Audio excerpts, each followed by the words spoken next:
எனக்கு அவர்கள் சொன்னபோது எருசலேமே உன் வாசல்களில் எங்கள் கால்கள் நிற்கலாயிற்று. எருசலேம் இசைவளைப்பான நகரமாய் கட்டப்பட்டிருக்கிறது. அங்கே இஸ்ரவேலுக்கு சாட்சியாக கர்த்தருடைய ஜனங்களாகிய கோத்திரங்கள் கர்த்தரின் நாமத்தை ஸ்தோத்தரிப்பதற்கு போகும்.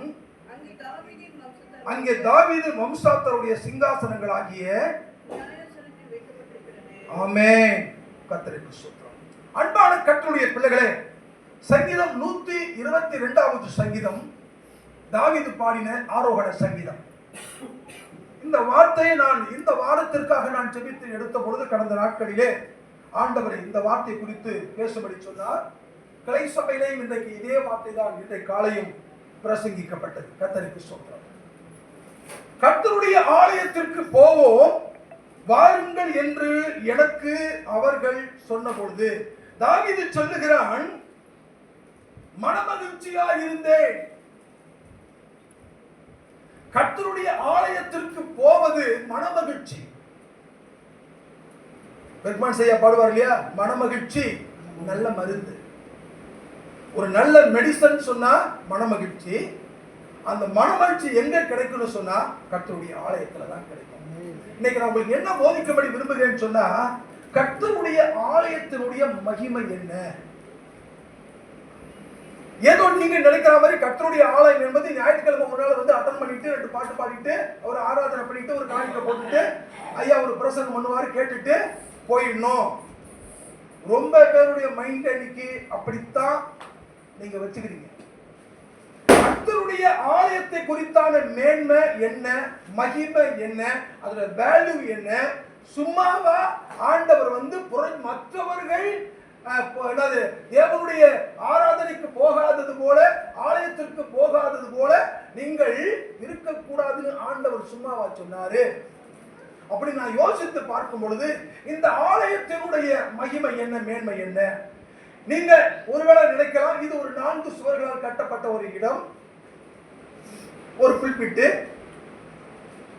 ஒரு சேரு, கொஞ்சம் சேர் எல்லாம் உட்கார்ந்து இருக்கிறோம், மைக் இருக்குது, பாக்ஸ் இருக்குது, பாட்டு பாடுறோம், ஆராதிக்கிறோம், போயிடுறோம். எல்லாருடைய மைண்ட்ல மேக்சிமம் அப்படிதான் இருக்கும். ஆனா இங்கு என்னென்ன காரியம் நடக்கும்ங்கிறது தெரியாது. இப்ப தயிர் போடுறீங்க, தயிருக்கு வந்து பாலை நல்லா சுண்ட காய்ச்சி அப்படியே வச்சா தயிர் ஆயிடுமா? நல்லா பேசணும். அப்படியே என்ன பண்ணும், என்ன ஊத்துறோம்? உரமோரா பெறமோரா? உரைமோர். அந்த ஏற்கனவே புளிச்சு போன அந்த பழைய மோரை கொஞ்சம் அதில் ஊற்றணும். நீங்க ஊத்துற என்ன பண்ணி தூங்கிடுவீங்க இல்லையா? உள்ள ஏதாவது சத்தம் எதாவது கேட்குமா? உள்ள டப்ப டப்ப டப்பா ஏதாவது சத்தம் எதாவது கேட்குமா? கரம்பன் ஏதாவது சத்தம் கேட்குமா? எதாவது கேட்குமா? டக் டட தயிர் மோர் ஆகிட்டு இருந்துச்சு, மோர் தயிர் ஆகிட்டு இருக்குது, பால் தயிர் ஆகிட்டு ஏதாவது சத்தமா வரும்? வராது. என்ன ஒரு கிரியை அங்க ஆக்டிவிட்டி நடக்குது நம்ம கண்ணுக்கு தெரியுமா? சிந்தைக்கு தெரியுமா? காலையில எந்திரிச்சு தயிரஞ்சாதம் பண்ணுவதற்கு பார்த்தா நல்ல கெட்டி தயிரா இருக்கும். இறைவன் நடந்த காரியம் என்ன யாருக்காவது தெரியுமா? அல்லேலூயா.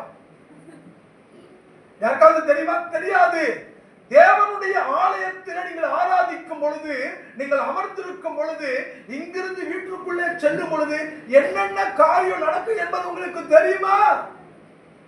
ஒரு நாளும் ஆலயத்தை அற்பமா நினைக்காதீங்க, ஆண்டவரை அற்பமா நினைக்காதீங்க, ஆராதனையை அற்பமா நினைக்காதீங்க. இதுல ஒரு பெரிய மகிமையே காத்திருக்கிறது.